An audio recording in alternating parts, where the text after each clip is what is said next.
We have broadly covered all the questions among the four panelists. Thank you for sticking to the agenda. I'll just like to summarize and then open up to the audience because I think you have been very patient. So I think we'll give you, a little more time for questions compared to the other. With your cooperation. I think people talked about leadership, and primarily here we are engaged with the VCs. But VC, in my view, is the face of the institution, represents the institution. But leadership is not VC. Leadership is many other levels, which I indicated earlier on. So one of the things which has to be emphasized is that when you become the vice chancellor or the top person in an institution, your first job is to develop others. And from my own experience of being in that position, I was able to do a little bit that I finally accomplished primarily because I had a very strong team. And if I did not have that team, my effectiveness would have been maybe less than 1/10. So one advice which I give to everybody, make sure that your team is strong, and even better, make sure that your deans are better than you. And I could say this with no sort of fear of contradiction, that my deans were better than me.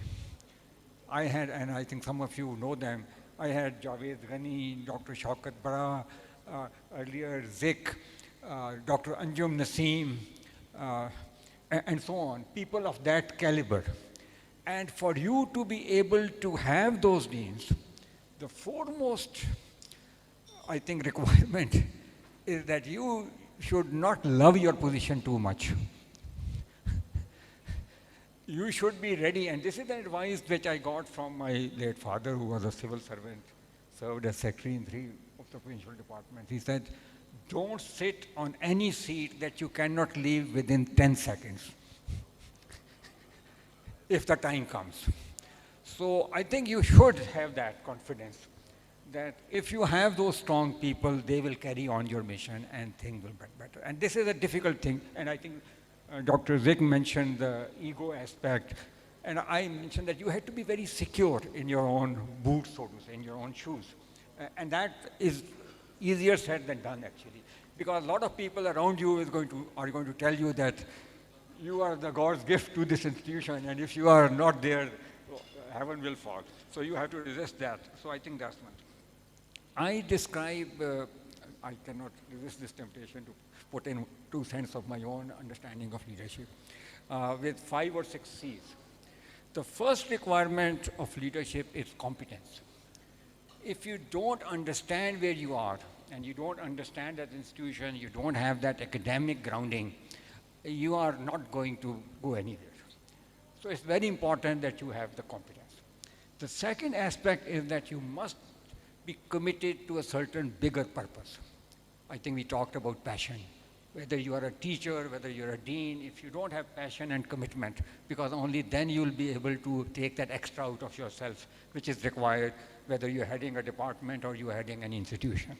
The third aspect is that you must have compassion. You must be able to relate to people, understand their challenges, their issues, their colleagues, and care for them.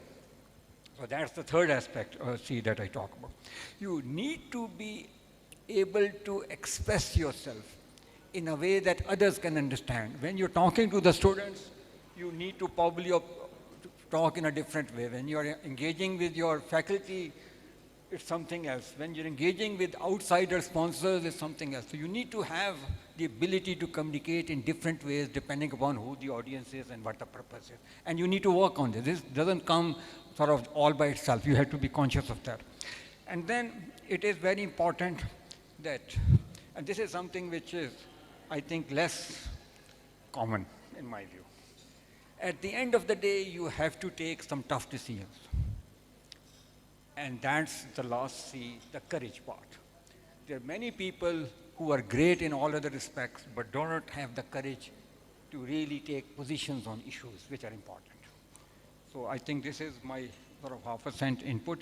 I'd like to again thank all the participants, panelists for providing their input, and especially this notion, this aspect which Dr. Nancy brought in, how can we learn from others, and host institution and the parent institution working together with a common purpose. I've seen many of those collaborations not give long-term results because when the project is over, the impact is gone within 2-3 years.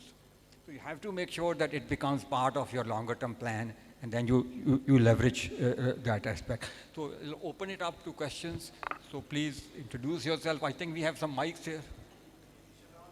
Ji. Ji. And if you can indicate any panelists that you'd like to direct the question to or to the panel, please.